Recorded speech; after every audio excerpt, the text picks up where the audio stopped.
എല്ലാ കൂട്ടുകാർക്കും നല്ലൊരു ദിവസം ആശംസിച്ചുകൊണ്ട് മാമ്പഴത്തിന്റെ പുതിയ വീഡിയോയിലേക്ക് സ്വാഗതം.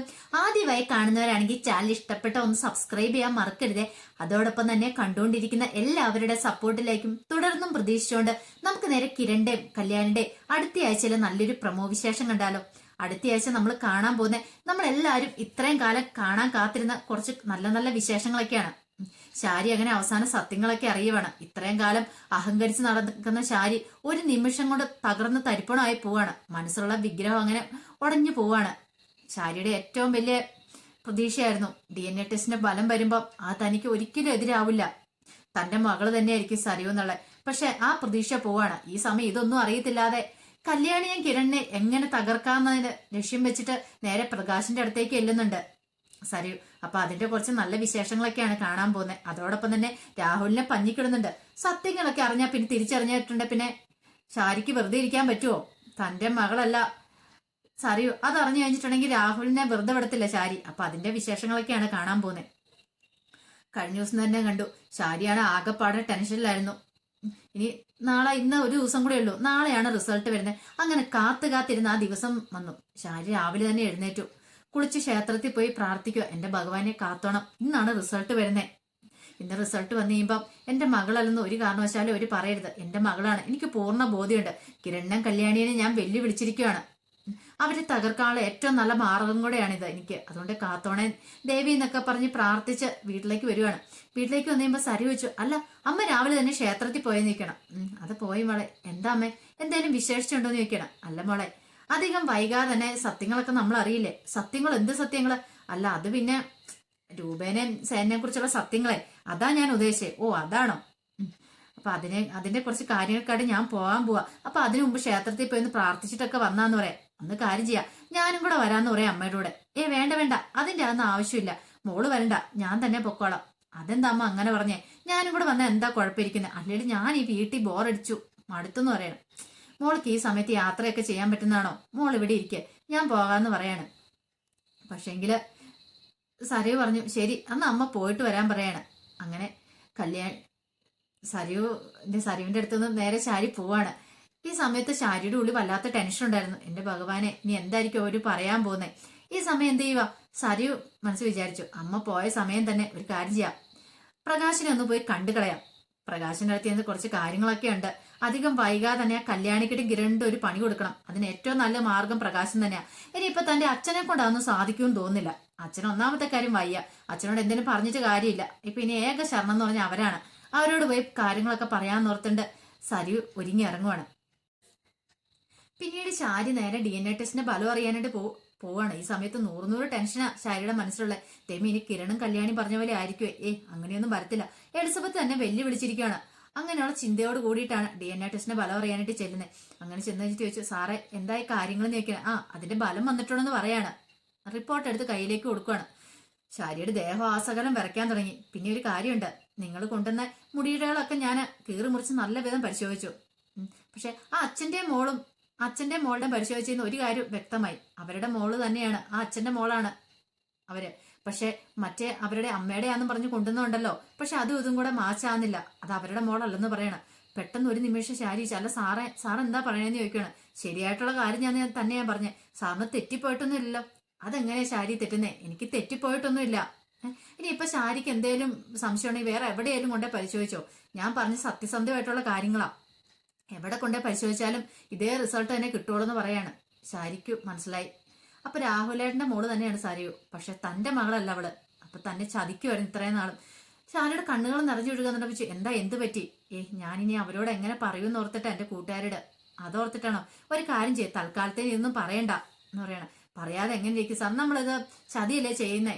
ഇത്രയും കാലം അവരുടെ ഭർത്താവ് അവരോട് കള്ളത്തരം കാണിച്ചുകൊണ്ടിരിക്കും. എല്ലാവരും ചോദിക്കുകയാണ്.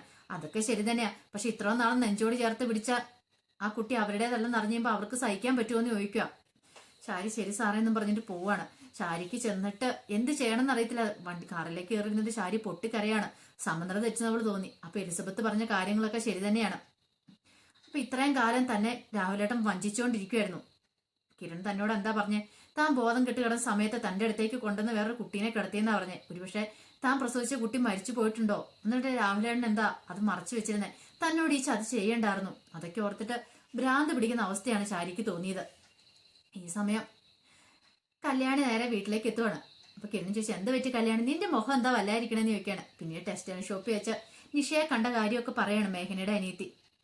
അല്ല അവളെന്ത് പറഞ്ഞു, എന്ത് പറയാനാ, അവളുടെ സ്വഭാവം കണ്ടിട്ട് എനിക്ക് അവളുടെ കർണത്തൊന്ന് പൊട്ടിക്കാൻ തോന്നി. പിന്നെ ടെക്സ്റ്റൈൽ ഷോപ്പായതുകൊണ്ട് ഞാനങ്ങ് സഹിച്ചു. എന്നാലും എനിക്ക് പറയാൻ പറ്റുന്നൊക്കെ ഞാൻ പറഞ്ഞു. ഇങ്ങനെ മനുഷ്യന്മാരുണ്ടോ, അവളുടെ കല്യാണം നടക്കാൻ പോലെ അവൾക്ക് കിട്ടാൻ പോകുന്ന ചെറുക്കൻ എന്താണെങ്കിലും കണ്ടോ ഒരു വൃത്തികെട്ടവനായിരിക്കും എനിക്ക് തോന്നുന്നത്. അവക്ക് അങ്ങനെയുള്ളവരത്തിനൊക്കെ പറ്റുള്ളൂ എന്ന് പറയാണ്. പാവം മേഘനയ്ക്ക് ഭയങ്കര സങ്കടമായെന്ന് പറയാം. നീ ഇനിയിപ്പൊ അതോർത്ത് ടെൻഷൻ അടിക്കണ്ട. എന്നാലും നമ്മുടെ സോണിമോന്റെ ആലിബിക്ക് വേണ്ടി പകരം ബലിയാടായതല്ലേ അർജുന്, അപ്പൊക്കെ ഓർത്തപ്പോൾ എനിക്ക് ടെൻഷനായിപ്പോയി. മേഘനയുടെ വയറ്റിലൊരു കുഞ്ഞുണ്ട്, അവൾ ഈ സമയത്ത് വിഷമിക്കുന്ന കാണുമ്പോൾ എനിക്ക് സഹിക്കാൻ പറ്റുന്നില്ല. പിന്നെ ഞാൻ ഒരു വിധത്തിൽ അവളെ ആശ്വസിപ്പിച്ച് ഇങ്ങോട്ട് കൊണ്ടുവന്നേന്ന് പറയാം. ഈ സമയം ദീപ അങ്ങോട്ട് വന്നു. ദീപ ഈ കാര്യങ്ങളൊക്കെ അറിഞ്ഞു. അതിനെന്താ മോളെ, നമ്മളെല്ലാരും ഇവിടെ ഇല്ലേ, പിന്നെ എന്താ മേഘനയ്ക്ക്, അവളെ നമ്മൾ പൊന്നു പോലെ നോക്കൂന്ന് പറയാ. എന്നാലും അമ്മേ ഒരെന്നാലും ഇല്ല, മോള് ധൈര്യമായിട്ടിരിക്കുക. ഈ സമയത്ത് അവളുടെ മനസ്സിൽ ടെൻഷൻ ഉണ്ടാകാതെ അവൾക്ക് ധൈര്യം കൊടുക്കണം നമ്മളല്ലേ എന്ന് ചോദിക്കാണ്. കല്യാണം വരെ ശരിയാമേ, ആ പറഞ്ഞ കാര്യങ്ങൾ ശരി തന്നെയാ. പക്ഷെ നിഷ അവൾക്കിട്ട് ഞാൻ കൊടുക്കുന്നുണ്ടെന്ന് പറയാൻ, അവളങ്ങനെ വെറുതെ വിടാൻ ഞാൻ ഉദ്ദേശിച്ചിട്ടില്ല. ഇത്രയും വൃത്തികെട്ട പെൺകുട്ടികളുണ്ടോന്ന് കല്യാണി പറഞ്ഞിട്ട് അകത്തേക്ക് കയറി പോവാണ്. ഈ സമയം സരയു എന്ത് ചെയ്യാ, സരയു നേരെ പ്രകാശിന്റെ അടുത്ത് ഹോസ്പിറ്റലിലേക്ക് ചെല്ലുവാണ്. അപ്പൊ പ്രകാശനും ഭാനുമതി അമ്മയെ സംസാരിച്ചുകൊണ്ടിരിക്കുന്ന സമയത്താണ് അങ്ങോട്ട് ചെല്ലുന്നത്. അപ്പൊ കുറച്ച് കവറൊക്കെ ആയിട്ട് ചെല്ലുന്നേ. പ്രകാശനുള്ള ഫ്രൂട്ട്സും കാര്യങ്ങളൊക്കെ ഉണ്ടായിരുന്നു, അതുമായിട്ടാണ് ചെല്ലുന്നത്. അപ്പൊ സരയുവിനെ കണ്ടത് ഭയങ്കര സന്തോഷമായി പ്രകാശന്. അല്ല മോള്, അല്ല അമ്മ വന്നില്ലേ നിൽക്കാൻ. ഇല്ല അമ്മ വന്നില്ല, അമ്മ വേറൊരു സ്ഥലം വരെ പോയേക്കോ എന്ന് പറയണം. ശരി, അല്ല മോള് വെറുതെ വന്നാണ്, എന്തേലും കാര്യമുണ്ടോ എന്ന് ചോദിക്കണം. ഒരു കാര്യമില്ല, ഞാൻ അങ്ങനെ വരുവോ പ്രകാശ, എന്തേലും കാര്യം ഉണ്ടെന്ന് തന്നെ കൂട്ടിക്കോ. എനിക്ക് എത്രയും പെട്ടെന്ന് രണ്ടുപേരെ തകർക്കണമെന്ന് പറയാം. അല്ല ആരെക്കുറിച്ചാ പറഞ്ഞ്, ആ കല്യാണി ഉണ്ടല്ലോ പ്രകാശിന്റെ ആജന്മ ശത്രു, അവരെ പിന്നെ അവരുടെ ഭർത്താവ് കിരണിനെന്ന് പറയാണ്. അല്ല സരുവിനെ അറിയാലോ, എന്റെ ഇപ്പോഴത്തെ അവസ്ഥ മോൾക്ക് അറിയാലോ എന്ന് പറയാം. അവസ്ഥയൊക്കെ അറിയാം പ്രകാശ, ഇനി എനിക്ക് അവരുടെ കരച്ചിൽ കേൾക്കണം, എന്നാലും എനിക്ക് സമാധാനമേ ഉള്ളൂ. ഇവിടെ നിന്ന് ഇറങ്ങി കഴിയുമ്പോൾ പ്രകാശൻ എന്താ ചെയ്തു തരണ്ടേന്ന് പറഞ്ഞാൽ മതി, ഞാൻ ചെയ്തു തന്നോളാം. പക്ഷെ എനിക്കൊരു കാര്യം ചെയ്യണം, അവരുടെ തകർച്ച അതാ എനിക്ക് കാണണ്ടേ. അതിനു വേണ്ടിയിട്ട് എന്റെ ഭാഗത്തുനിന്ന് എന്ത് സഹായം വേണം നിങ്ങൾക്കുണ്ടാവും. നിങ്ങളെ കൊണ്ട് ചെയ്യാൻ പറ്റുന്ന കാര്യങ്ങളൊക്കെ ചെയ്തു. എന്റെ അച്ഛന്റെ ഇപ്പോഴത്തെ അവസ്ഥ അറിയാലോ, അച്ഛനെ കൊണ്ട് ഒന്നും ചെയ്യാൻ പറ്റുമെന്ന് എനിക്ക് തോന്നുന്നില്ല. അതുകൊണ്ട് ആ സ്ഥാനത്ത് നിന്ന് പ്രകാശൻ കാര്യങ്ങളൊക്കെ നടത്തണമെന്ന് പറയാം. ഭാനുമതിയമ്മ പറഞ്ഞു, എന്റെ മോനൊന്ന് എഴുന്നേറ്റ് വന്നോട്ടെ മോളെ, പിന്നെ നമുക്ക് എന്താ തീരുമാനിക്കാന്ന് പറയണം. ഇതേ പൈസക്ക് എന്തെങ്കിലും ആവശ്യമുണ്ടോ എന്നോട് പറഞ്ഞാൽ മാത്രം മതി, ഞാൻ കൊണ്ടെത്തന്നോളാം. പക്ഷെ പകരം എനിക്ക് ഈ കാര്യം ചെയ്തു തരണമെന്ന് പറയാം. നിങ്ങളുടെ മോനെ അകത്താക്കിയവളല്ലേ അവളെ അങ്ങനെ വെറുതെ വിട്ടുകൂടാന്ന് പറയാം. ഈ സമയത്ത് പ്രകാശൻ പറഞ്ഞു, ശരി ഞാൻ നോക്കട്ടെ എന്നൊക്കെ പറയുവാണ്. അങ്ങനെ സരയു പോയി കഴിയുമ്പത്തേനും ഭാനുമതിയമ്മ പറഞ്ഞു, ഇതേ അവള് പറയുന്ന കണക്കിലെടുത്ത് ഇനിയും വീണ്ടും നീ വല്ല കുരുത്തക്കൂടെ ഒപ്പിച്ചു വെക്കുമെന്ന് ചോദിക്കണം. അമ്മേ എന്റെ മനസ്സിലെ വേദനയും വിഷമങ്ങളും അത്ര പെട്ടെന്നൊന്നും പോവില്ല. എനിക്ക് വിക്രത്തിനെ കുറിച്ച് ഓർത്തിട്ട് എനിക്ക് ഇവിടെ കിടക്കുന്ന കിടപ്പിൽ സങ്കടമാണെന്ന് പറയാം. അവൾക്കിട്ട് ഒരു പണി കൊടുക്കാൻ പറ്റിയെങ്കിൽ ആ സമയത്ത് ഞാൻ കൊടുക്കൂന്ന് പറയാണ്.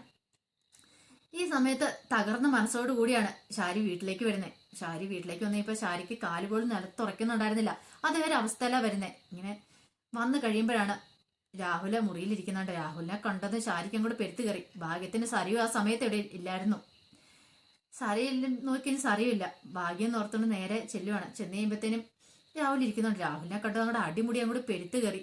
രാഹുലിനെ തന്നെ തുറച്ചു നോക്കിയിരിക്കുന്നപ്പോ രാഹുൽ ചോദിച്ചു, നീ എന്താ സരി എന്നെ തന്നെ ഇങ്ങനെ തുറച്ചു നോക്കുന്നത്, നിനക്ക് ഇത് എന്ത് പറ്റിയെന്ന് ചോദിക്കുകയാണ്. എന്ത് പറ്റാനോ, ഇനി ഇതിൽ കൂടുതൽ ഒന്നും പറ്റാനില്ലെന്ന് പറയണം. നീ എന്തൊക്കെയാ പറയണേ, നിങ്ങൾ എന്നെ ചതിച്ചു അല്ലേ, നിങ്ങളുടെ ചതിക്കുന്ന ഞാൻ വെറുതെ വിടാൻ പോകുന്നില്ലെന്ന് പറഞ്ഞിട്ട് അവിടെ ഇരുന്നൊരു ഫ്ലവർ വേഴ്സ് എടുത്തിട്ട് രാഹുലിന്റെ തല നോക്കി ഒറ്റ ഒരെണ്ണം കൂടി കൊടുക്കുവാണ്. ഇത് രാഹുൽ പെട്ടെന്നുള്ള അടിയാണ്, അപ്രതീക്ഷിതമായതുകൊണ്ട് രാഹുൽ അവിടെ മലന്നടിച്ച് വീഴുവാണ്. ആ ബെഡിലേക്ക് തന്നെ വീഴുവാണ്. പിന്നീട് ഭ്രാന്തിളകിയതുപോലെ ശാരി അയാളെ പിടിച്ചിട്ട് അടുക്കി പിടിക്കുകയൊക്കെ ചെയ്യുവാണ്. അപ്പൊ അതിന്റെ വിശേഷങ്ങളൊക്കെയാ കാണുന്നത്. ഇനിയിപ്പൊ എന്തൊക്കെ സംഭവിക്കുമെന്ന് അറിയത്തില്ല. ഇനിയിപ്പൊ രാഹുലിന് എന്ന് പറഞ്ഞ കഷ്ടകാലം തുടങ്ങുവാണ്. ആ ശാരി തകർന്ന് തരിപ്പണമായി. പക്ഷെ തകരാത്തൊരാളുണ്ട്, സരയു. അധികം വൈകാതെ തന്നെ സരയു ആ സത്യങ്ങളൊക്കെ അറിഞ്ഞുമ്പോൾ തകർന്ന് തരിപ്പണവും അധികം ആയുസൊന്നും ഉണ്ടാവില്ല. അപ്പൊ അതിന്റെ വിശേഷങ്ങളാണ് നമ്മൾ കാണാൻ പോകുന്നത്. ആ വിശേഷങ്ങൾക്കായി നമുക്ക് എല്ലാവർക്കും കാത്തിരിക്കാട്ടോ. ഒരിക്കൽ കൂടി എല്ലാവർക്കും നല്ലൊരു ദിവസം ആശംസിച്ചുകൊണ്ട് നിർത്തുന്നു. നന്ദി.